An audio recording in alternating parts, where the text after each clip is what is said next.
ഭൗതികമായ മനുഷ്യൻ്റെ തയ്യാറെടുപ്പുകളും അതേപോലെ തന്നെ കരുത്തും സൈന്യവും അധികാരവും ഒക്കെ എത്ര തന്നെ ഉണ്ടെങ്കിലും അള്ളാഹു ഇടപെട്ടാൽ അതിനൊന്നും ഒരു വിലയില്ല എന്നുള്ളതല്ല.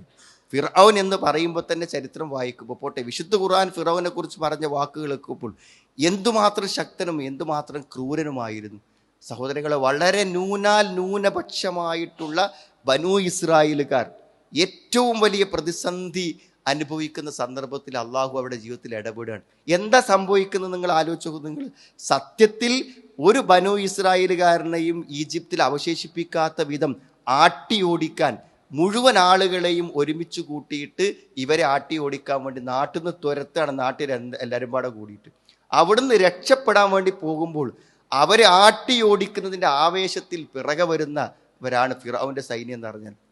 അവിടെ ഈ പ്രതിസന്ധികളൊക്കെ നിൽക്കുമ്പോഴും മൂസാ നബി പറഞ്ഞ് ഇന്ന റബ്ബി സയഹ്ദീ എന്നാണ്, എൻ്റെ റബ്ബ് എനിക്കൊരു വഴി കാണിക്കുന്നതാണ്. ഈ കടലിൻ്റെ അപ്പുറത്തേക്ക് എത്താനും ഒരു വഴി എൻ്റെ റബ്ബുണ്ടാക്കുന്ന. കാരണം അള്ള പറഞ്ഞതാണ് മൂസാ നബിനോട്, നാളെ രാവിലെ നിൻ്റെ ആളുകളെയും കൂട്ടി ഇവിടുന്ന് പുറപ്പെടണമെന്ന് അള്ള പറഞ്ഞാണ്. അള്ള പുറപ്പെടാൻ പറഞ്ഞിട്ടുണ്ടെങ്കിൽ ആ പുറപ്പെട്ടതൊരു ലക്ഷ്യത്തിലെത്തും എന്ന ഉറപ്പ് മൂസാ നബി അലൈഹിസ്സലാമിന് ഉണ്ടായിരുന്നു. ഇന്നാലെ മുതറക്കൂൻ എന്ന് കൂടുള്ളവർ നിലവിളിച്ച് പറയുമ്പോൾ മൂസാ നബി അലൈഹിസ്സലാം അള്ളാഹുവിലുള്ള ആ വിശ്വാസത്താൽ ഒരിക്കലും പതറാതെ ഒരു ഭയവുമില്ലാതെ നിന്നു എന്നാണ്. ആ സമയത്താണ് അള്ളാഹു കടലിൽ അടിക്കാൻ പറഞ്ഞത്.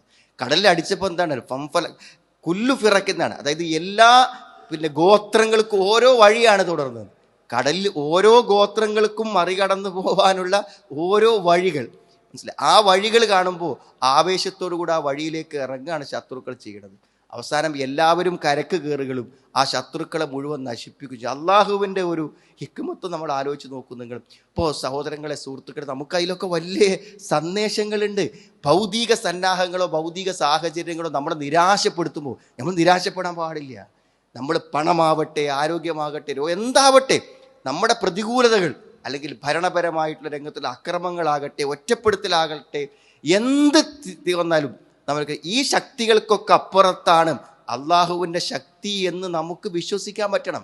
നമ്മൾ പരമേൽപ്പിച്ചവൻ റബ്ബുൽ അർശാണ്. റബ്ബുൽ അർശാണ് ഏറ്റവും വലുത്. അർശാണ്, അള്ളാഹുവിൻ്റെ സിംഹാസനമാണ്. ആ റബ്ബുൽ അർശ്, ആ അർശിൻ്റെ ഉടമസ്ഥനാണ് ഹസ്ബി അല്ലാഹു ലാ ഇലാഹ ഇല്ലാഹു, അവനല്ലാതെ ആരാധന, ആ പടച്ചോൻ മദിനിക്ക് അലൈഹി തവക്കൽതു, അവന് ഞാൻ ഭരമേൽപ്പിച്ചു. വഹുവ റബ്ബുൽ അർശിൽ അളീം, അവൻ മഹത്തായ സിംഹാസനത്തിന്റെ ഉടമസ്ഥനാണ്.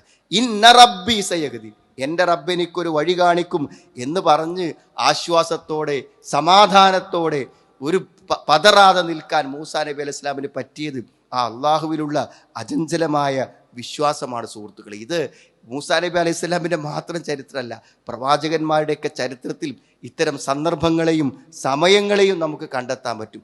അതുകൊണ്ട് ആ ചരിത്രം വീണ്ടും വീണ്ടും നമ്മളെ കൊണ്ട് ഓർമ്മിപ്പിക്കാൻ, ഈ മുഹറം മാസം വരുമ്പോഴൊക്കെ ആ സംഭവം ഓർമ്മിക്കും. ഈ നോമ്പിനെ കുറിച്ച് പറയുമ്പോഴൊക്കെ മൂസാ നബി അലൈഹി സ്വലാമിനെ രക്ഷപ്പെടുത്തിയ സംഭവം യഥാർത്ഥത്തിൽ നമ്മുടെ ഓർമ്മയിലേക്ക് വരും. അപ്പോൾ ആ ചരിത്ര സംഭവങ്ങൾ നമുക്ക് ഓർമ്മപ്പെടുത്തുന്നത് അള്ളാഹുവിനെ കുറിച്ചുള്ള പ്രതീക്ഷയും അള്ളാഹുവിൽ ഭരമേൽപ്പിച്ചാലുണ്ടാകുന്ന വിജയത്തെക്കുറിച്ചും ഏത് കാലഘട്ടങ്ങളിലുമുള്ള ആളുകളെ ഓർമ്മപ്പെടുത്താൻ ഈ ചരിത്രങ്ങൾക്ക് പറ്റും എന്നാണ് നമ്മൾ മനസ്സിലാക്കുന്നത്.